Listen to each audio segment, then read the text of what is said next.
Remember when I made a video about selling VCRs on Amazon through FBA?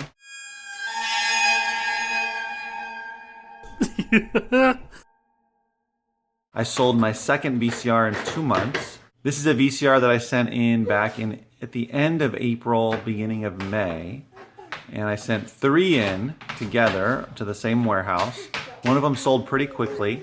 Made a video about that before, I believe. And this one just sold about, well, it's been about 10 days now. I sold the Panasonic VCR for $71.75. Amazon paid me $55.96. So clearly the fees are a little higher for this because it's bigger and heavier, and it sold for more money. So the weight handling fee was $5.96. And the referral fee, which is, I believe is 15%, was $5.74. And the pick and pack fee was $4. So regardless, I was paid $55. I sourced this for $7.99. And because I sent all 3 together to the same warehouse, and this was across the country to another state, the inbound shipping was a little more expensive. Inbound shipping was about $5 and change. So the sourcing plus the inbound shipping was $13.43, which means after the Amazon fees and what Amazon paid me minus an inbound shipping cost, I ended up with a profit of $42.53. It was only in the warehouse for about 6 weeks. It took about 6 weeks to sell, so there wasn't very much cost to store it, even though it's a bigger item. So $42 in profit off of $7.99 sourcing cost. Not bad. So again, these VCRs are all over the place. I usually find them at Goodwills, but also estate sales can be a good place, especially you can find ones that are in really good shape. Sometimes garage sales, but not usually. Usually I find them at Goodwills, number 1, and number 2 at estate sales. So this is the 3rd VCR that I've sold this year, and I've sold 5 total since I started sending them in last year.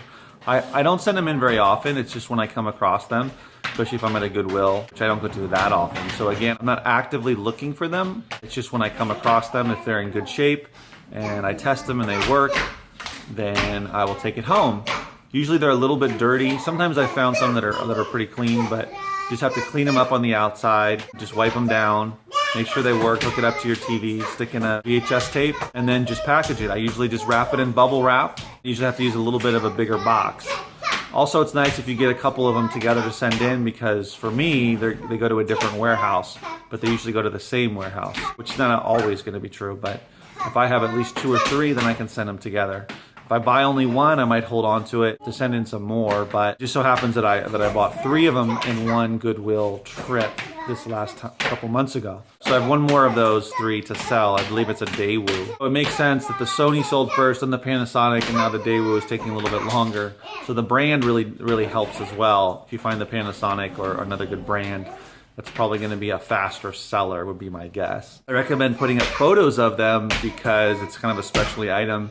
And even though it seems weird that people are buying VCRs, people are definitely still doing it, still using VHS tapes, whether it be for whatever job they have or for home. People still use the technology, so you might as well sell them if it interests you. $8 into $42, which is not bad. It's about 6 times my money, and it didn't take too long, it didn't take too much effort. I would send in these Panasonics or these higher ranked VCRs all the time if I came across them, because it's pretty much easy money because they're selling. And I think the closer we get to the holidays, you'll probably sell some more.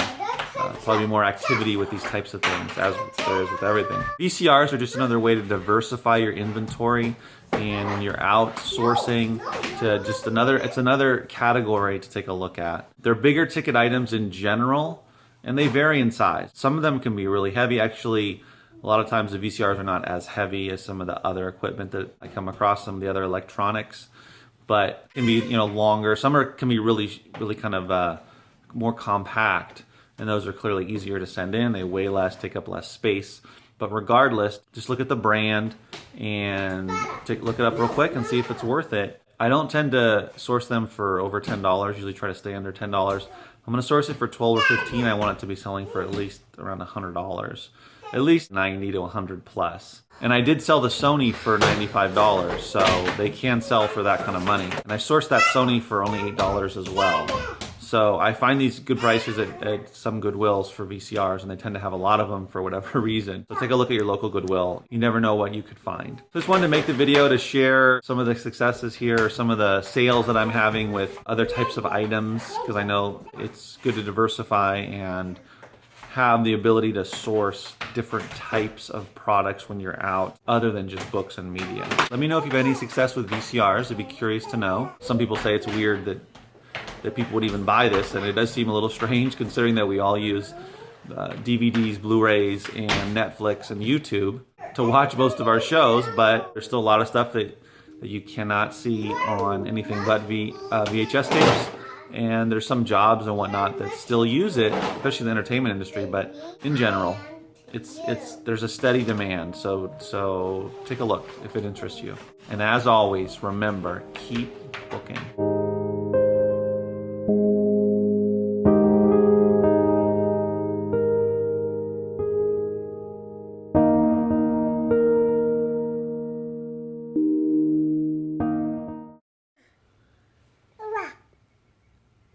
Dada.